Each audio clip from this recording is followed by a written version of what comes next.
एक बुजुर्ग और नौजवान साथी हैं रवि आजाद जी, और यहाँ पर आए हुए सभी संगठनों के अध्यक्ष और यहाँ पर बैठी हुई है खूबसूरत जनता, उसका मैं हार्दिक स्वागत और अभिनंदन करती हूँ।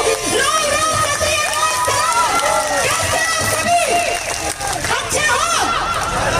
और इस मंच को सजाने वाले मौलाना हनीफ उग्रेंद्र जी, सफात जी, कमल चंद जी, नसरुल प्रधान जी, आरिफ प्रधान जी, जाकिर प्रधान जी, लियाकत जी और आबिद भाई, और यहाँ पर इतने दबाव के माहौल में इस देश में जो कलम पर पहरा लगाने वाले लोग बैठे हुए हैं और इतने सख्त माहौल में यहाँ पर मीडिया के साथी आए हुए सभी का जोरदार स्वागत और हार्दिक अभिनंदन करती हूँ। जोर से ताली बजाकर उनका स्वागत कीजिए। आज कठिन माहौल में अपनी खबरों को वो छापते हैं। नूह मेवात की धरती पर ये अपने आप में अथाह है। ये सिर्फ नूह मेवात नहीं है, ये अपने आप में अथाह है। नूह मेवात वो धरती है जहाँ से बड़े बड़े इतिहास रचे गए हैं। मैंने एक चीजें सुनी है, शांति बना करके रखिए भैया, थोड़ा सा मैं निवेदन करती हूँ। और हमारे बीच में हमारे जिस दिन दिल्ली में प्रेस क्लब ऑफ इंडिया में प्रेस कॉन्फ्रेंस हुई थी संयुक्त किसान मजदूर संगठन की, उसकी ओपनिंग करने के लिए, मुझे आशीर्वाद देने के लिए पूर्व राज्यपाल श्री सत्यपाल मलिक जी आए। उनका जोरदार तालियों से स्वागत कीजिएगा। मेरे पिता बोले हैं, मुझे बहुत ज्यादा सपोर्ट करते हैं। नूह मेवात की धरती पर आज ये पंचायत एक अहम पंचायत इसलिए भी होगी क्योंकि आने वाली 28 तारीख को इन्होंने माहौल खराब करने की कोशिश की, और आपकी संख्या और आपकी ताकत और आपकी जो मेहनत है इस देश के भाईचारे को बरकरार रखने का, जो आपके अंदर जुनून है, जो हौसला है, उसको देख करके वो रद्द की गई है। अपने लिए तालियां बजा दीजिए जोरदार। ये सब आपकी मेहनत से हुआ है।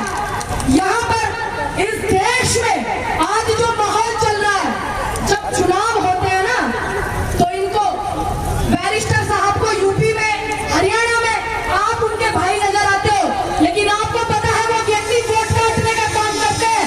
और आपकी बरकरार भाईचारे के लिए और आपकी आवाज उठाने के लिए वो व्यक्ति कभी नहीं आते। कौन आता है आपकी आवाज उठाने के लिए? जितने यहाँ बैठे हुए हैं और जितने आप सामने बैठे हुए हो। जब एकता को और भाईचारे को और हिंदू मुस्लिम को खराब किया जाता है तो तब आपकी आवाज उठाने के लिए यहाँ पर देख लीजिएगा गौर से एक चेहरे को, ये सब लोग आते हैं। कोई नेता नहीं आता, कोई मंत्री नहीं आता, सत्यपाल मलिक जैसे लोग अपनी आवाज को उठाते हैं। क्योंकि ये मेवात अपने आप में खूबसूरत, वो स्थिति, वो जगह, वो मैं क्या व्याख्या करूं कि यहाँ से बहुत सारे स्वतंत्रता सेनानी भी निकले हैं। और जब सबसे ज्यादा जो खुशी हुई थी इस बात को देख करके हुई थी कि जब हिंदू मुस्लिम की हिंसा में ये लोग आहुति डाल रहे थे, ये लोग सामग्री डालने का काम कर रहे थे, तो हिंदुओं ने लंगर लगाए और मुस्लिमों ने खाए, और किसान आंदोलन में मुस्लिमों ने लंगर लगाए और हिंदुओं ने खाए, और सरदारों ने लंगर लगाए और हम सब देश के लोगों ने खाए। ये बात सच है या नहीं? ये बात बिल्कुल सच है। ये सिर्फ किस लिए पॉसिबल हो पाया? हिंदू मुस्लिम भाईचारे को बरकरार रखने में।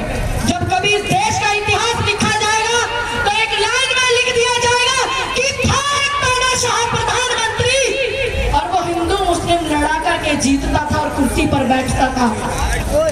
ध्यान रखिएगा, इतनी सी लाइन में इतिहास खत्म हो जाएगा इस तानाशाह व्यक्ति का, इतनी सी लाइन में।